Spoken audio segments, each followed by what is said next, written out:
Hey y'all, it's Kristen. We are going to try to do a tutorial on a junk journal closure for Mary. Hi Mary. I tried to explain how I did this in my last video, which I will link right up there, but I just kind of sounded like a fool. So hopefully if I actually do one on camera, everybody will understand, especially you, Mary. I hope you understand.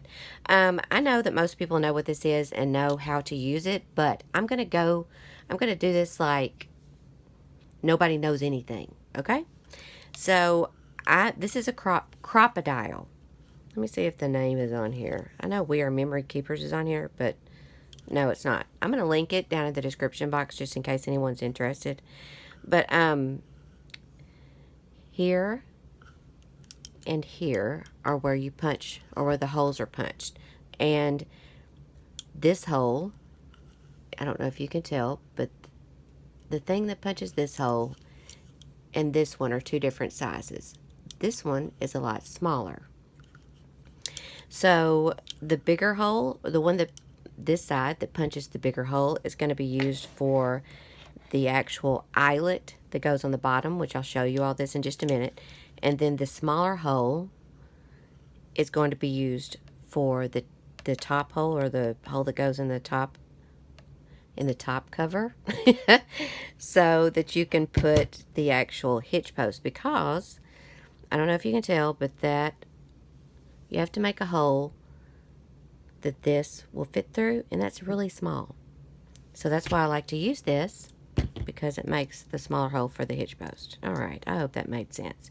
You can also use this, which is another Crop-A-Dile. I think they call this the Big Bite. I only use this for thicker covers, or covers that are hard to punch through. It's kind of, I don't know, it's a little harder to use. I like using this one when I can. Okay. So, this is a gender neutral baby book that I am working on.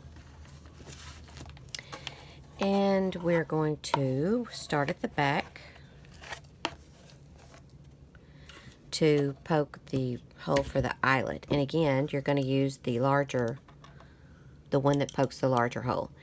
And also on these, you can set this black thing right here to how far back, or let me hold this again. You can set that black thing right there to how far from the edge you want your hitch post or your eyelet or whatever you're setting. So that's how far back I do mine. I don't know what that is. It's inches on one side and then centimeters on the other. I think you can see. But I set them I set them the same on both sides. So we're going to use the bigger hole, the one that punches the bigger hole right there. And we're going to poke the hole. I almost poked the small hole. And I just kind of eyeball it to see where the middle is. And I'm going to say the middle is about right there. And I poke my hole. And then I'm going to take my eyelet. First of all, before I do the eyelet, let me explain this part. Okay. Let me turn it this way. So I don't know if you can see, but there is this. This is going to be on the bottom when you go to set your eyelet. And that's got a small post deal that you're going to stick up through the hole of the eyelet. And then the top is smoother. Can you tell that the top doesn't have that post? It's just kind of smoother. I don't know if you can tell. But I'm going to show you in just a minute what I'm talking about. I don't know. I feel like I'm not explaining this very well, but we're just going to keep going. Alright, so you're going to take your eyelet and you're going to stick it up from the bottom so that your smooth part, I'm going to tell you what, when I'm not on camera, this goes much more smoothly. So your smooth part, or the best looking part of the eyelet, I don't know what you want to call it, the part you're not going to smush, is going to be on the outside. And then you're going to turn it over. And this part's fixing to get smushed, okay? So you're going to take this, and the post part of it, that part right there, is going to be on the bottom. You're going to stick it up through the hole of the eyelet, like that, okay? And then you're going to smush it down. Sometimes that's kind of hard. So see, it's smushed down the middle to where it stays, and I need to do it again because it didn't do it all the way.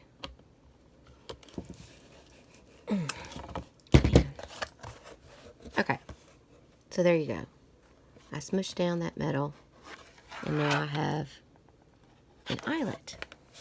Alright, so now we're going to go to the front, and we're going to use the smaller hole, which is this one right here.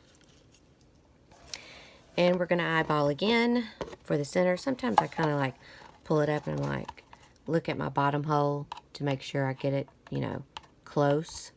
Because you want them to be one on top of each other, or, you know, close to the same middle point. And I'm just going to eyeball and poke my hole. So see, that's I don't know if you can tell, but that's a much smaller hole. And here's your hitch post. Let me show you again. So there's the screwy part right there, and then this part you screw down onto this screw part. I'll show you. So let's take the bottom part, and we are going to stick it up through the hole from the bottom. So your screw, it's going to be right there. Flip it over to where it's sticking out. You're going to take this and screw it down on there. Let me turn it around.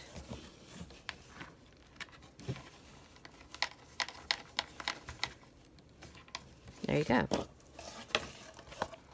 Can you see? And then you have your eyelet in the back. Alright, so then you're going to take some sari silk or ribbon or whatever the heck you want to use, and you are going to stick it through this hole.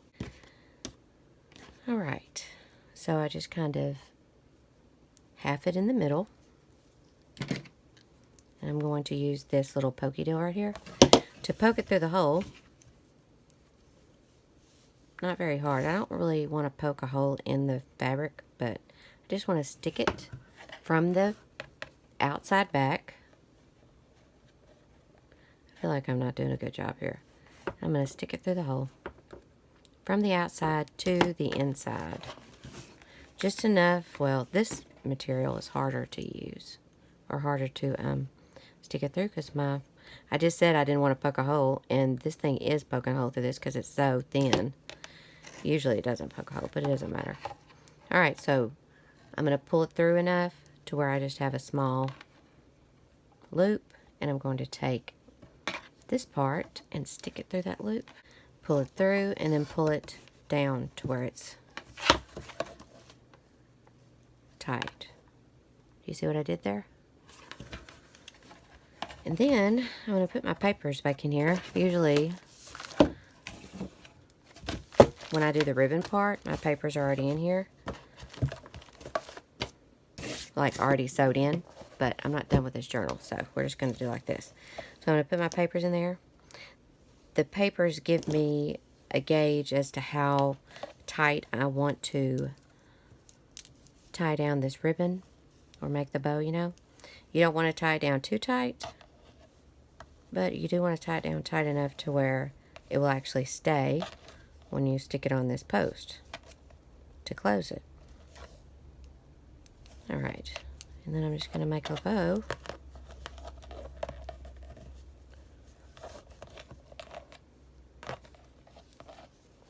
And make it look halfway decent.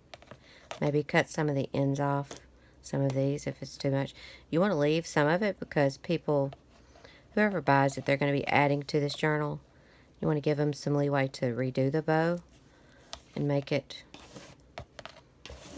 you know, so as the book thickens up with whatever they're putting inside, pictures or whatever, they have enough of this ribbon to do that. So there you go. I'm not going to cut this off right now because, like I said, I'm not done with this journal. I don't know how much I'm going to need. And when you go to take it off, you just push down a little bit and you pull it off. So, Mary, I hope that this helped. Or whoever else is watching this wanting to know about this. I hope it helped.